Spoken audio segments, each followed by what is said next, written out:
যে সকল ছাত্রছাত্রীরা এই 2026 সালে আইটিআইতে এম এবং ই গ্রুপে ভর্তির জন্য ফর্ম ফিল আপ করেছিলে, তোমাদের কিন্তু গতকালকে first phase seat allotment publish হয়ে গেছে।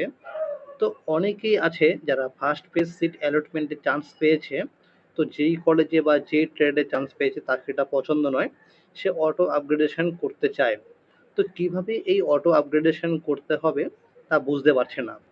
তোমরা মনে রাখবে, যারা 1 নাম্বার চয়েসে চান্স পেয়েছে তারা কিন্তু অটো আপগ্রেডেশন করতে পারবে না। যারা 1 নাম্বার চয়েসের নিচে যদি কোনো কলেজে চান্স পায় তবেই সে কিন্তু এই অটো আপগ্রেডেশন করতে পারবে। এবার প্রশ্ন হলো যে অটো আপগ্রেডেশন কিভাবে করতে হবে। তো অটো আপগ্রেডেশন করার নিয়ম হলো, তোমাকে কিন্তু প্রথমেই লগ ইন করে তোমাকে কিন্তু পেমেন্ট করতে হবে।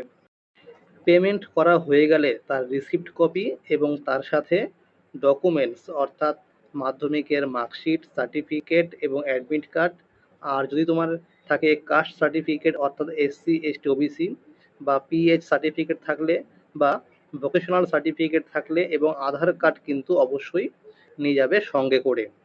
প্রত্যেকটি ডকুমেন্টসের কিন্তু 2 কপি করে জেরক্স লাগবে এবং অরিজিনাল কিন্তু নিয়ে যেতে হবে, আর 3 কপি কালার ফটো লাগবে। আর মনে রাখবে, যারা অটো আপগ্রেডেশন করবে তাদের কিন্তু এই মুহূর্তে মেডিকেল সার্টিফিকেট লাগছে না। যারা ফার্স্ট সিট অ্যালটমেন্টে চান্স পেয়েছে তারা যদি ওই ট্রেডেই ওই কলেজে কনফার্ম ভর্তি হতে চায় তবেই সে কিন্তু মেডিকেল সার্টিফিকেট জমা করবে। তুমি সেই কলেজে গিয়ে ডকুমেন্টস ভেরিফিকেশন করার পরে তুমি সেই স্যারকে বলবে, স্যার আমি অটো আপগ্রেডেশন করতে চাই, তবেই তোমাকে কিন্তু অপশান দেওয়া হবে। তখন তুমি কিন্তু কিছুক্ষণ পর লগ ইন করবে, তারপর তুমি কিন্তু অটো আপগ্রেডেশন অপশান ক্লিক করতে পারবে।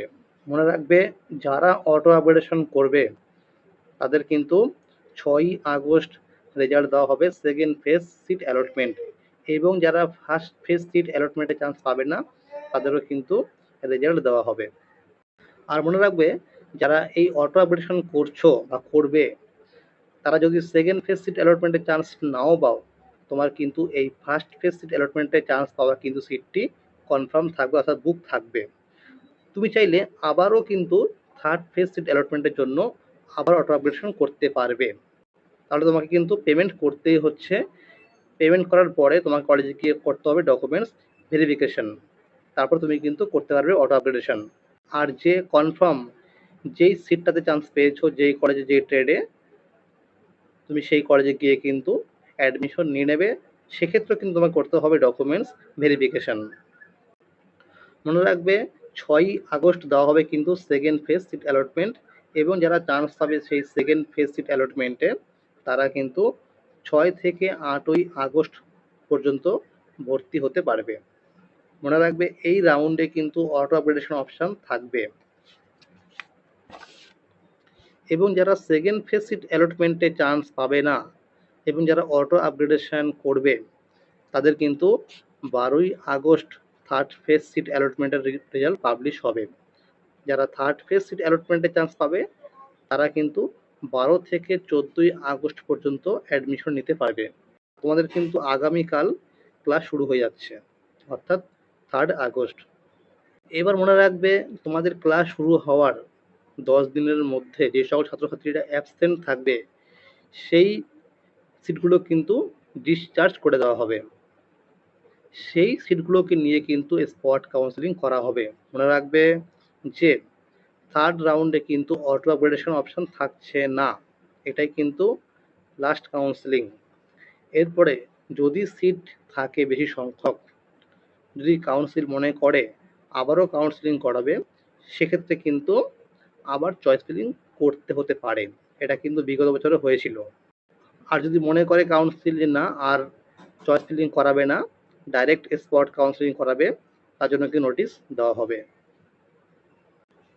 তাহলে তোমরা বুঝতেই পারলে যে অটো আপগ্রেডেশন কীভাবে করতে হবে। যারা করতে চাও তারা কিন্তু অবশ্যই করে নেবে। তোমরা মনে রাখবে, যারা অটো আপগ্রেডেশন করবে বা করছো, তোমরা যেই সিটটাতে এখন চান্স পেয়ে রয়েছো, তুমি সেকেন্ড ফেজ সিট অ্যালটমেন্টে যদি চান্স পেয়ে যাও অন্য কোনো কলেজে বা অন্য কোনো ট্রেডে, তখন তোমার কিন্তু এই সিটটি ক্যান্সেল হয়ে যাবে।